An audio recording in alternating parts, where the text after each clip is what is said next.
Sekarang, marilah kita menyalakan lilin Prapaskah kita yang keempat.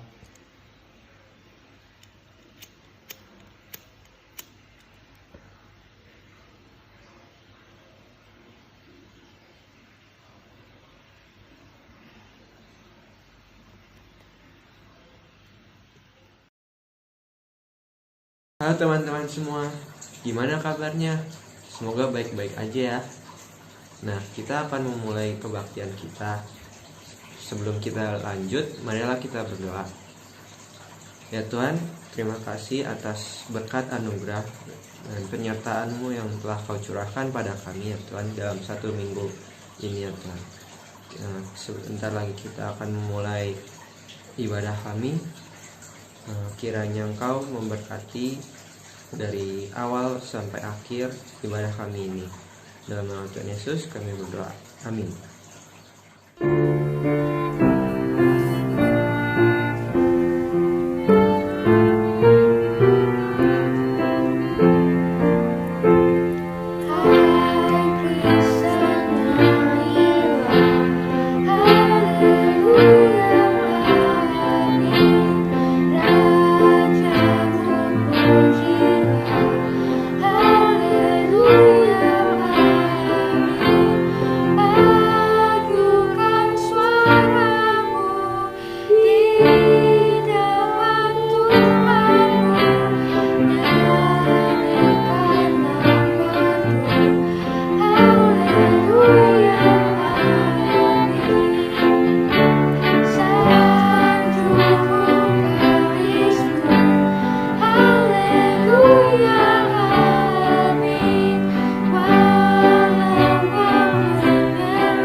Marilah kita berdoa pengakuan dosa.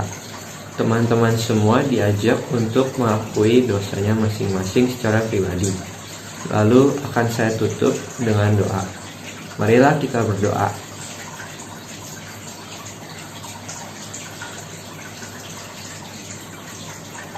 Ya Tuhan, terima kasih atas anugerah dan berkat-Mu yang telah Engkau curahkan kepada kami.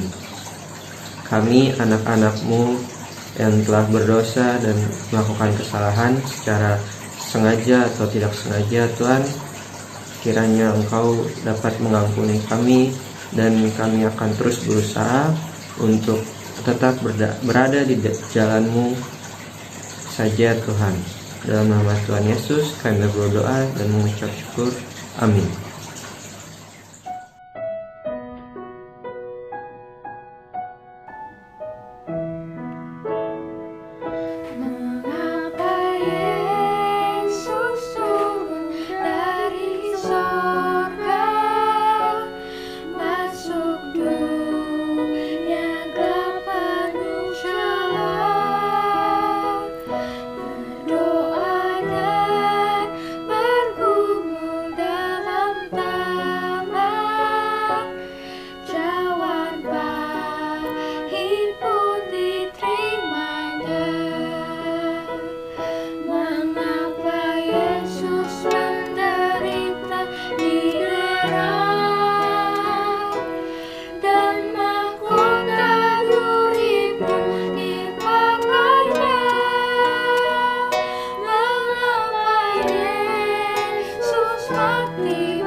Teman-teman remaja, kini kita akan membaca dan merenungkan firman Tuhan. Mari kita datang ke hadapan Tuhan dalam doa kita. Kita berdoa.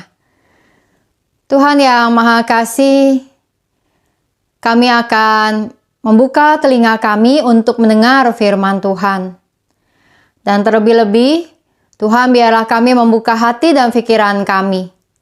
Sehingga ketika Alkitab dibuka dan ayat demi ayat dibaca, kami siap untuk mendengar, merenungkan, dan melakukan firman Tuhan dalam kehidupan kami sebagai remaja-remaja Tuhan di masa kini. Bersabdalah Tuhan kepada setiap kami, bersabdalah, kami siap untuk mendengar. Dalam nama Tuhan Yesus kami berdoa. Amin. Pembacaan firman Tuhan terambil dari dalam Bilangan pasal 21 ayat 4 sampai 9. Setelah mereka berangkat dari Gunung Hor, berjalan ke arah Laut Teberau untuk mengelilingi tanah Edom, maka bangsa itu tidak dapat lagi menahan hati di tengah jalan. Lalu mereka berkata-kata melawan Allah dan Musa. "Mengapa kamu memimpin kami keluar dari Mesir, supaya kami mati di padang gurun ini? Sebab di sini tidak ada roti dan tidak ada air, dan akan makanan hambar ini kami telah muak." Lalu Tuhan menyuruh ular-ular tedung ke antara bangsa itu yang memagut mereka, sehingga banyak dari orang Israel yang mati.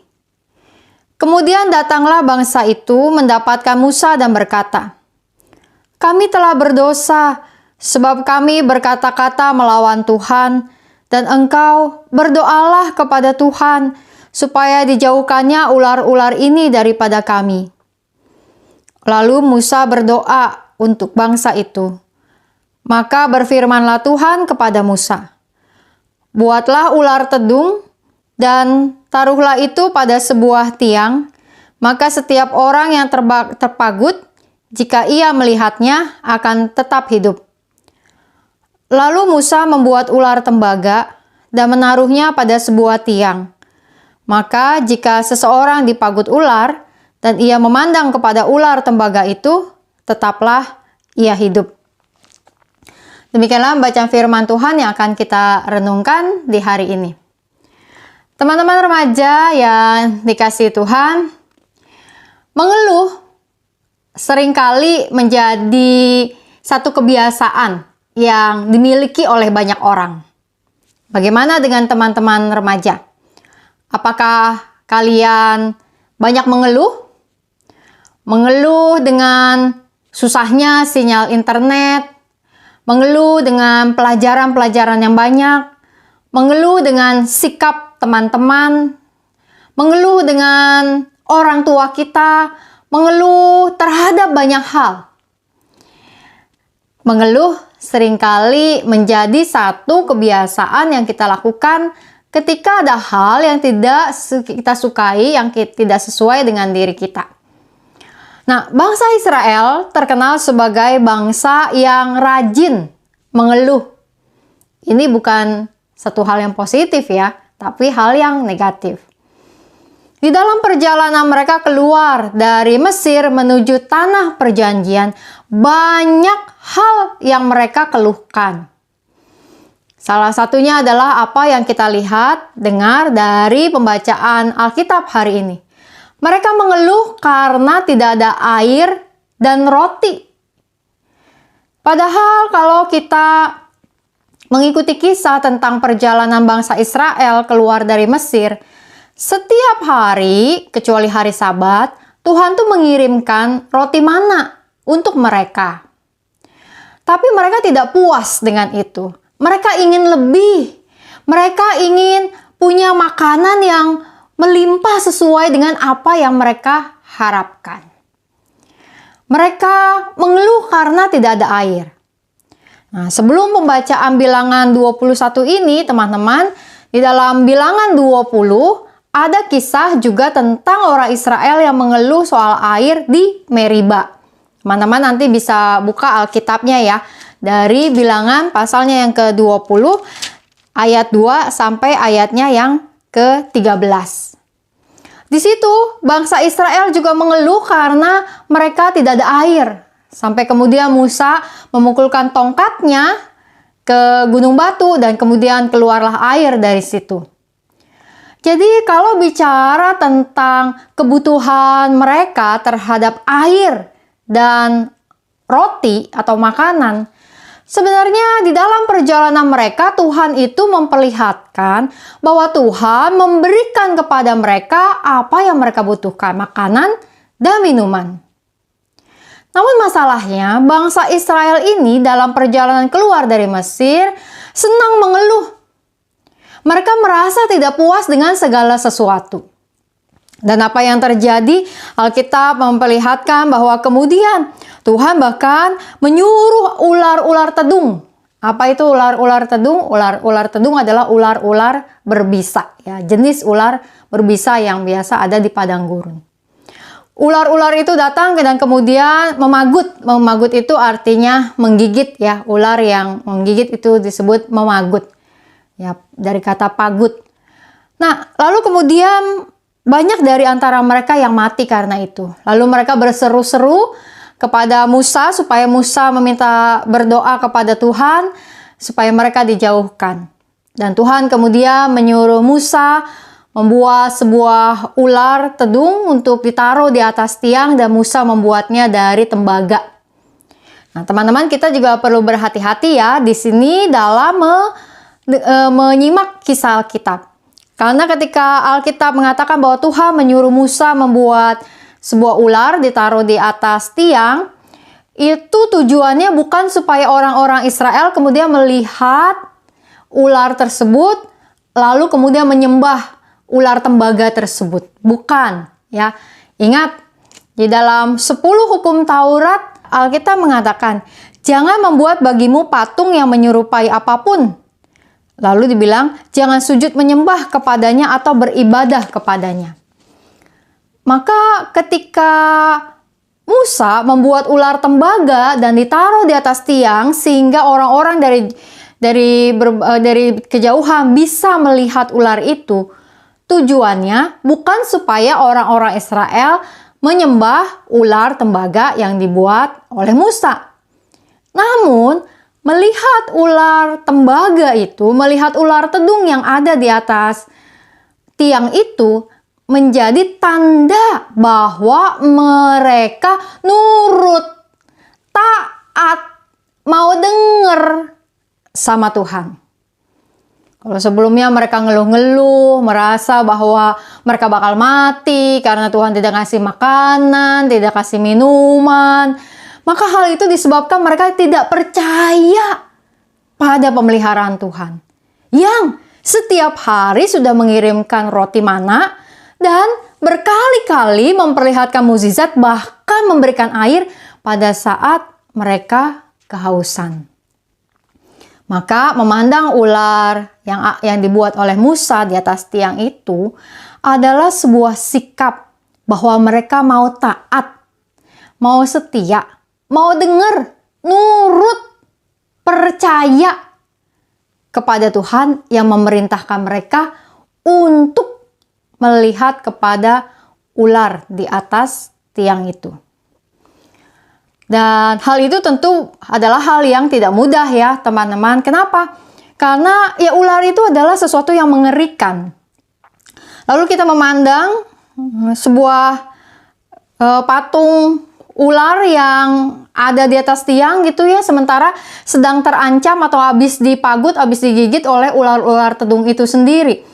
Maka mungkin bergidik, takut saat melihatnya. Tapi disitulah orang-orang Israel belajar untuk taat kepada Tuhan. Dengar kalau Tuhan bilang, pandang ular yang dibuat oleh Musa itu, Tuhan mau tahu apakah bangsa Israel kini sudah taubat, mau dengar apa yang Tuhan sampaikan. Nah, remaja-remaja yang dikasihi Tuhan, apa nih yang kita pelajari untuk hidup kita saat ini sebagai remaja-remaja Tuhan? Kita tidak lagi dipagut oleh ular-ular tedung ya pada saat ini. Nggak ada di rumah kita atau di lingkungan kita saat ini gitu ya. Karena kita tinggal di kota, namun kita mau belajar menghayati bahwa ular-ular tedung itu terjadi karena hukuman terhadap dosa mereka yang seringkali mengeluh dan tidak percaya kepada Tuhan. Nah, kita mau belajar menghayati di dalam Minggu Prapaskah kita pada hari ini, bahwa Tuhan Yesus telah mati di atas kayu salib. Bukan ular tembaga lagi yang ada di atas kayu, di atas tiang, tetapi Tuhan Yesus yang mati di atas kayu salib untuk menyelamatkan setiap kita. Dan apakah kita mau taat dan setia kepada Tuhan dengan memandang kepada salib Kristus di dalam kehidupan kita? Memandang salib Kristus berarti kita percaya penuh kepada Tuhan.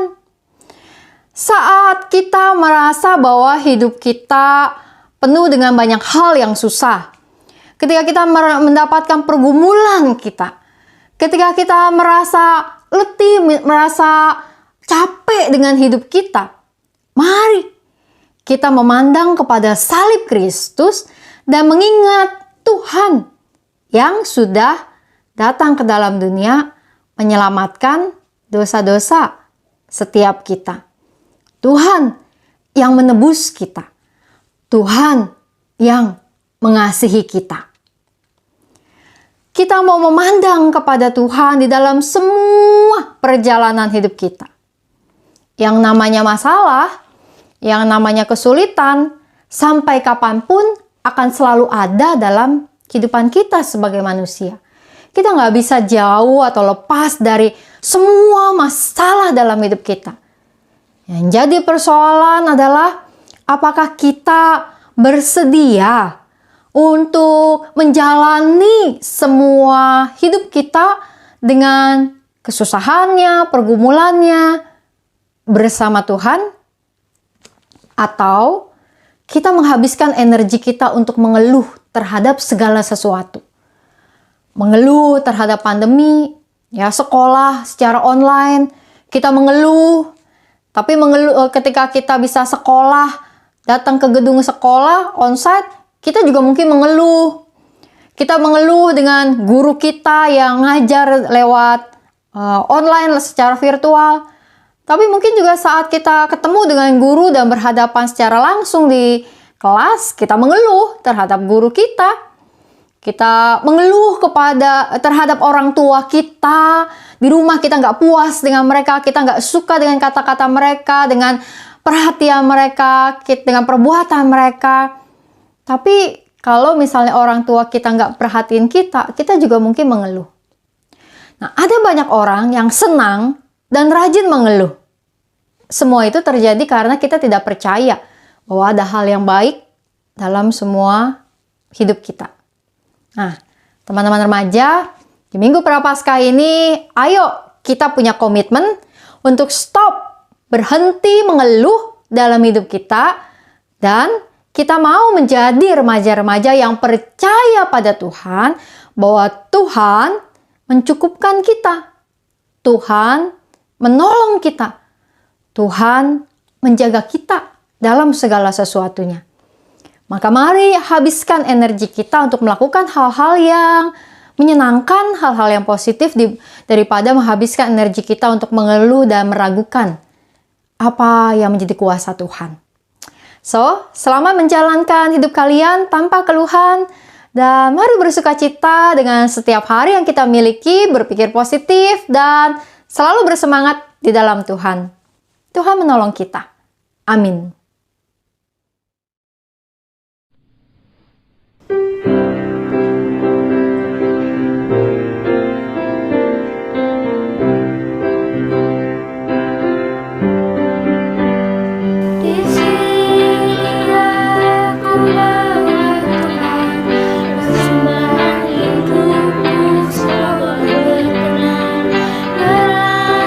Berapa indah ya Tuhan.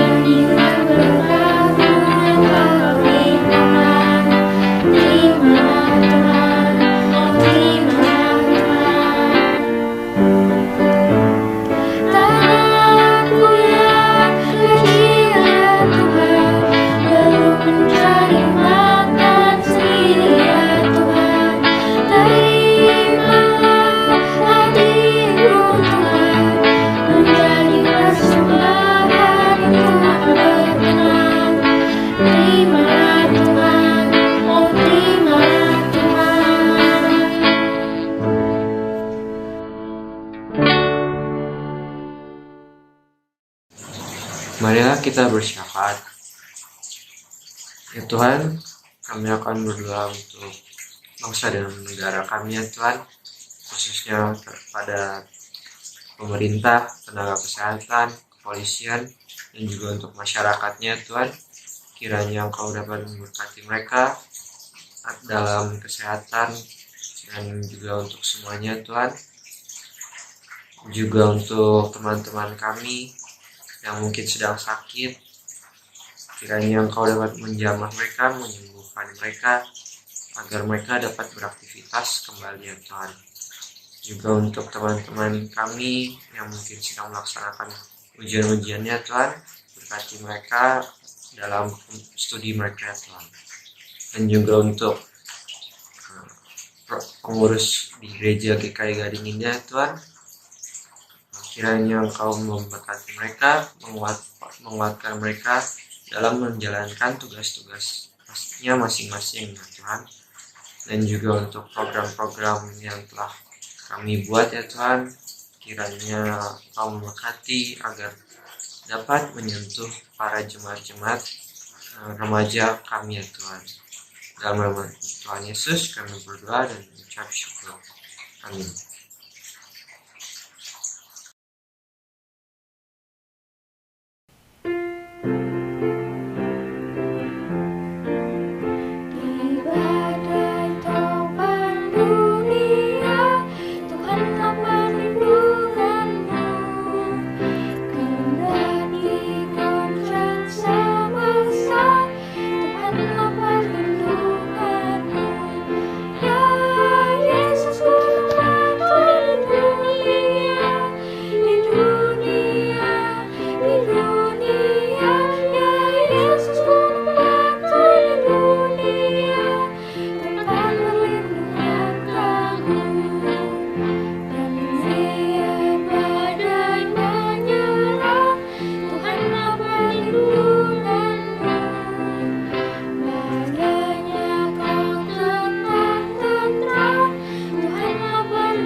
Teman-teman remaja, kini kita akan mengakhiri ibadah kita, tapi kita percaya bahwa kasih dan pertolongan Tuhan tidak akan pernah berakhir dari kita. Karena itu, stop mengeluh, sebaliknya, ayo kita semangat dan bersyukur terhadap semua hal yang ada dalam hidup kita, karena Tuhan terus menolong dan menjaga kita melewati hari-hari kita. Tetap semangat dan bahkan jadilah penyemangat bagi orang-orang lain. Oke? Kini, yuk kita siapkan hati untuk menerima berkat Tuhan. Kasih karunia dari Allah, Sang Bapa, Putra, dan Roh Kudus, yang kiranya menguatkan dan menjaga hidupmu dari sekarang sampai selama-lamanya. Amin.